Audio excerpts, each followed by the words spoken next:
없이, 고통 없이 우리에게 주어진 인생길을 걸을 수 있다면 얼마나 좋겠습니까?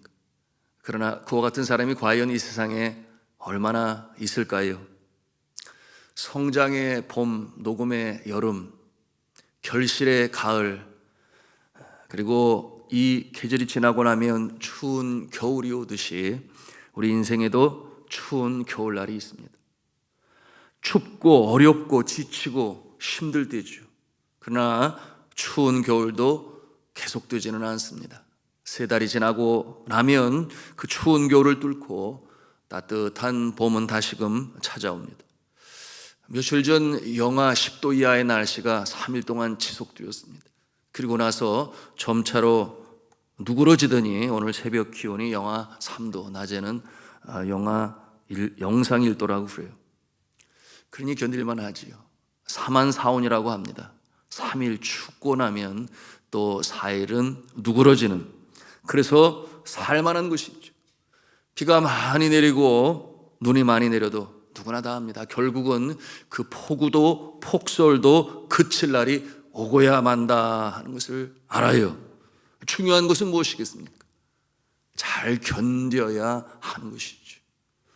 위기의 때에, 고통과 고난의 때에 잘 견디고 잘 극복하고, 그러기 위하여 지혜를 모으고 체력을 유지하고 기도를 쉬지 아니하고 소망 중에 이겨나가야 합니다.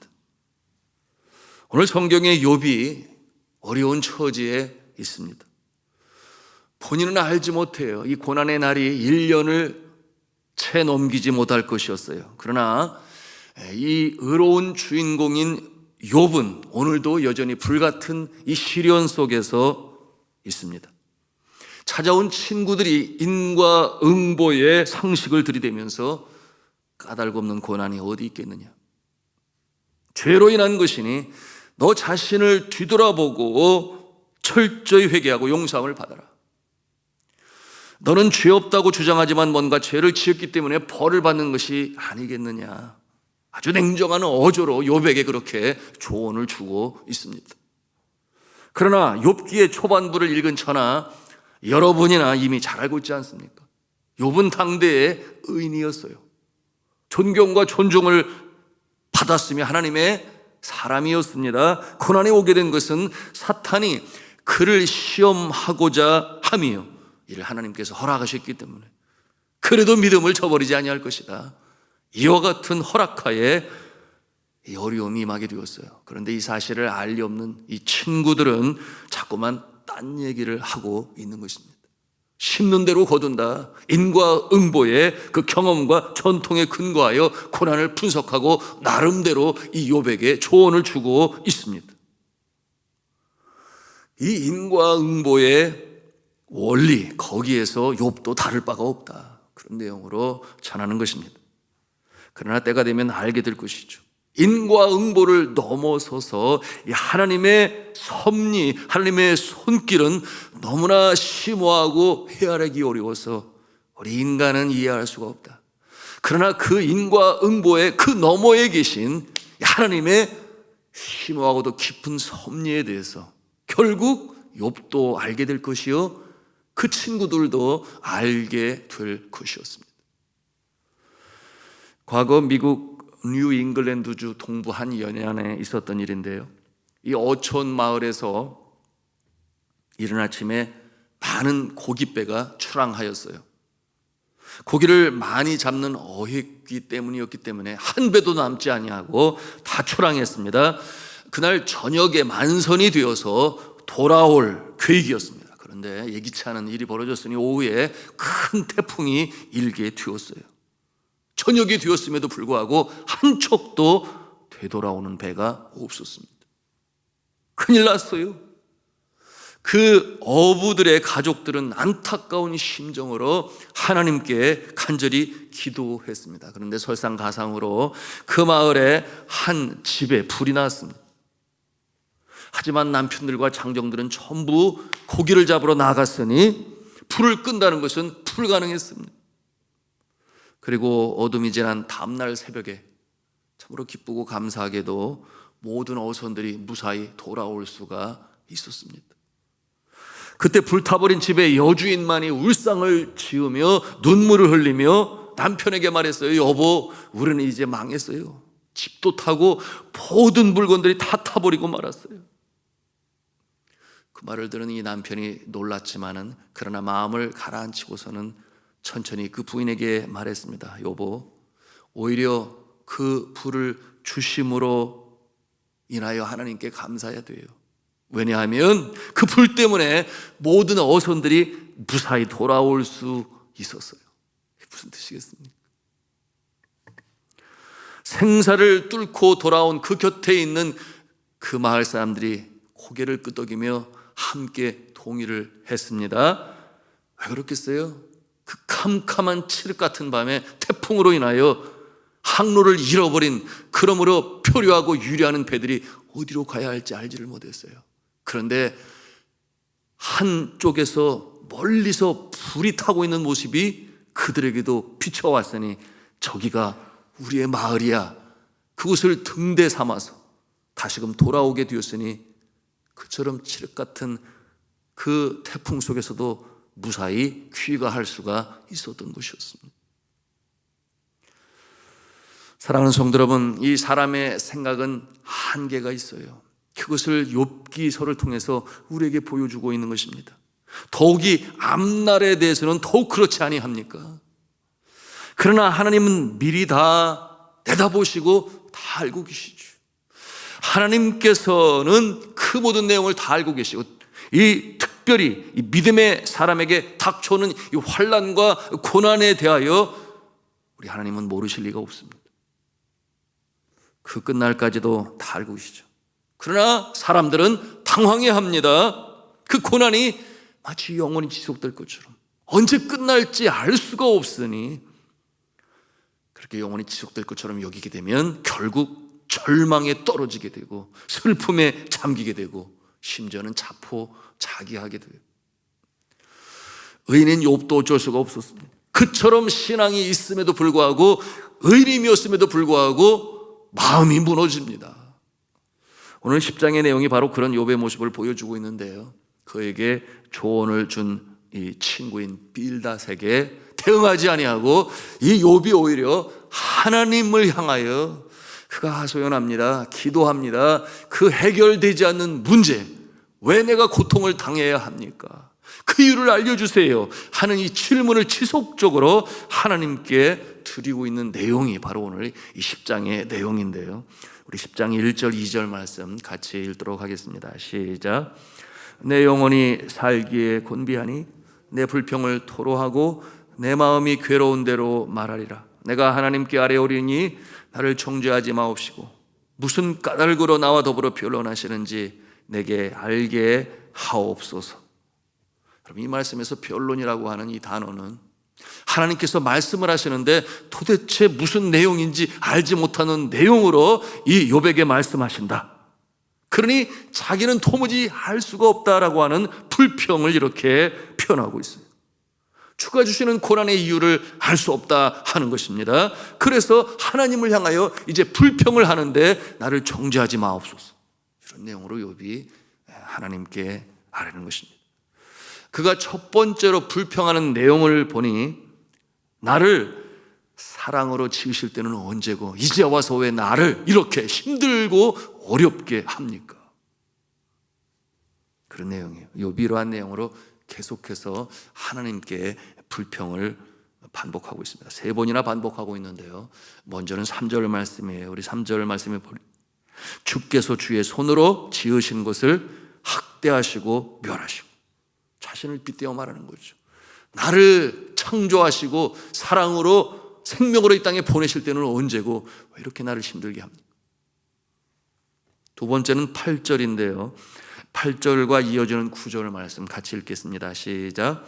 주의 손으로 나를 빚으셨으며 만드셨는데 이제 나를 멸하시나이다. 기억하옵소서. 주께서 내 몸 지으시기를 흙을 뭉치듯 하셨거늘 다시 나를 티끌로 돌려보내려 하시나이까. 같은 내용이죠. 그 다음 절이 18절의 내용인데요, 18절 함께 읽겠습니다. 시작. 주께서 나를 태에서 나오게 하셨음은 어찌함이니까? 그렇지 아니하셨더라면 내가 기운이 끊어져 아무 눈에도 보이지 아니하셨을 것이라. 우리도 극심한 어려움, 시련, 고통 중에 있을 때 이렇게 하나님께 의문을 가지고 불평불만하지 않을까요? 나를 창조하셔서 이 땅에 보내실 때는 언제시고 왜 이제 와서 이렇게 비참하게 만드십니까? 그런데 이와 같은 질문은 그래서 죽여달라는 것입니까? 아니면 살려달라는 것입니까? 욥이 아무리 생각해도 그 답을 알지 못하니 너무나 답답해요. 그러는 가운데 고난과 고통이 그치지 아니하니 죽기를 바라는 그런 심정이 되고 말았습니다. 그러나 정말 죽기를 바라는 것일까요? 20절 이하 22절까지 말씀 우리 천천히 같이 읽겠습니다. 시작. 내 날은 적지 아니하니까 그런즉 그치시고 나를 버려두사 잠시나마 평안하게 하시되 내가 돌아오지 못할 땅 곧 어둡고 죽음의 그늘진 땅으로 가기 전에 그리하옵소서. 땅은 어두워서 흑암 같고 죽음의 그늘이 져서 아무 구별이 없고 광명도 흑암 같으니이다. 여러분이 욥이 고통과 고난에서 벗어나고 싶습니다. 그러므로 하나님 앞에 하소연하는 거예요. 간청하는 거예요. 죽기 전에 나를 버려두사 잠시나마 평안하게 내버려 두세요. 죽기 전에 그렇게 해달라는 거죠. 여러분, 이 같은 표현은 나를 죽게 내버려 두세요 그런 게 아니라 나를 좀 평안하게 해주세요 라고 하는 그와 같은 내용으로 간구하는 것이니 이 고난과 고통에서 건져주세요. 살기를 바라는 욥의 간청이 이렇게 표현되고 있습니다. 여러분, 이 고난이 닥쳐올 때 믿지 아니하는 사람들은 의지하는 것이 있으니 자신이에요. 자신밖에 없어요. 자신의 능력으로 해결해 보려고 하고 경험과 지식과 지인과 물질을 총동원합니다. 백방으로 노력을 해요. 그러나 오늘 욥은 어떠한 자세를 가지고 있어요? 끝까지 주님을 놓지 아니합니다. 끝까지 주를 놓지 아니해요. 끝까지 주님 앞에 매달립니다. 내가 의지할 분은 내 영혼의 창조주요 이 땅에 생명으로 보내신 하나님이십니다. 나를 죽이시든지 살리시든지 하나님이 내 생명의 주인이십니다. 여러분, 이것은 원초적인 신앙이라고 할 수 있으며 또한 동시에 최고의 신앙인 것입니다. 어떠한 어려움 가운데서도 주를 의지하고 주의 손을 놓지 아니합니다. 실망하여 좌절하여 자포자기하여 세상으로 떠나는 모습이 아니다 그 말. 우리 인생이 이 땅에 생명으로 오게 된 것은 영혼의 창조주이신 하나님의 손길이요 또한 우리 인생 여정 마치고 생명 다하면 돌아갈 곳도 바로 하나님의 품인 것입니다. 그런데 하나님께서는 우리에게 맑은 날도 주시고 그리고 흐린 날도 주십니다. 여러분, 흐린 날이 있기에 맑은 날이 더 기쁘고 감사하지 않을까요? 추운 겨울 때문에 화사한 봄날이 더 즐겁고 감사한 것 아닐까요? 우리가 찬송으로 불러요. 날마다 숨쉬는 순간마다 내 앞에 어려운 일 보내 주님 앞에 이 몸을 맡길 때 슬픔 없네 두려움 없네 주님의 그 자비로운 손길 항상 좋은 것 주시도다. 다음에 뭐라 그랬어요? 사랑스레 아픔과 기쁨을 수고와 평화와 안식을 사랑스레 아픔도 주신다. 항상 좋은 것으로 주시는데 사랑스레 아픔도 주시고 수고도 주시고 평화와 기쁨도 안식도 주신다. 왜 이렇게 찬송을 불러요? 그런데 분명한 것이 있습니다. 여러분, 우리 하나님은 모든 것을 합력하여 선을 이루시는 좋으신 여호와 하나님 아버지십니다. 우리가 이 신앙을 결코 놓쳐서는 아니 되니 여러분, 로마서 8장 28절에 말씀하지 않습니까? 우리가 알거니와 하나님을 사랑하는 자 곧 그 뜻대로 부르심을 입은 자들에게는 모든 것이 합력하여 선을 이루시느니라. 믿으시면 아멘 하십시다. 이 신앙 때문에 우리가 소망 중에 이 새벽에도 기도하는 것이에요. 절망하지 아니하는 것입니다. 모든 것이 합력하여 선을 이루실 그 하나님, 당장의 아픔이 언제 끝날지를 알지 못하기 때문에 인내하지 못하고 좌절할 수 있어요. 그러나 우리 좋으신 하나님은 우리 믿음의 사람들에 대하여 시작과 나중에 주인이 되시고 영혼의 창조주여 생명의 주인이 되시니 하나님께서 책임지시겠다, 그렇게 약속의 말씀을 주시니 이 새벽에도 이 약속의 말씀을 가슴에 부여잡고 우리가 소망 중에 불러야 하는 찬송, 이어지는 찬송은 이렇게 찬송하지요. 인생의 어려운 순간마다 주님 약속 생각해보네. 내 마음속에 믿음이 잃지 않고 말씀 속에 위로를 얻네. 주님의 도우심 바라보며 모든 어려움 이기도다. 흘러가는 순간 순간마다 주님 약속 새겨봅니다. 이 하나님의 약속의 말씀을 붙잡고 오늘도 소망 중에 기도하시기를 바랍니다. 성령을 의지하세요. 성령께서 탄식함으로 우리의 기도의 방향을 똑바로 정해 주시고 하나님 기뻐하시는 기도를 드리게 도우신다 그랬습니다. 내가 혼자 기도하는 것 같으나 혼자가 아니에요.